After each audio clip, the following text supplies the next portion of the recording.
ในวันที่ 5 เมษายนนี้ที่หอประชุมแห่งชาติแขวงชัยบุรีนำโดยสหายพงษ์สวรรค์สิทธวงศ์กรรมการศูนย์กลางพรรคเลขาคณะพรรคเจ้าแขวงชัยบุรีพร้อมด้วยคณะได้เข้าวางพวงมาลาไว้อาลัยถึงสหายพลเอกคำไต่ศรีพันดรอดีตประธานคณะบริหารงานศูนย์กลางพรรคอดีตประธานประเทศแห่งสาธารณรัฐประชาธิปไตยประชาชนลาวโอกาสนี้สหายพงษ์สวรรค์สิทธวงศ์ก็ได้เซ็นคำไว้อาลัยมีเนื้อในว่าคณะพรรคองค์การปกครองแขวงสมาชิกพรรคพนักงานราชการทหารตำรวจตลอดฮอดประชาชนบรรดาเผ่าชาวแขวงชัยบุรี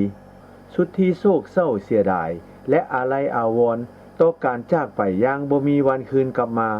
ของสหายพลเอกคำไต่ศรีพันดร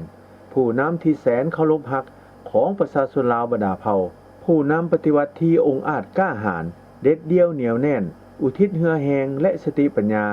เสียสละอย่างสูงส่งเข้าในภารกิจต่อสู้ปลดปล่อยชาติในเมื่อก่อนก็คือภารกิจปกปักรักษาและสร้างสาพัฒนาประเทศชาติในปัจจุบันผลงานและคุณงามความดีของเพิ่นแม้นใหญ่หลวงจะถูกจารึกไว้ในหน้าประวัติศาสตร์ของชาติลาวเฮาและอยู่ในความทรงจำของประชาชนลาวบรรดาเผ่าตลอดไปขอให้ดวงวิญญาณของเพิ่นจงไปสู่สุคติด้วยเถิด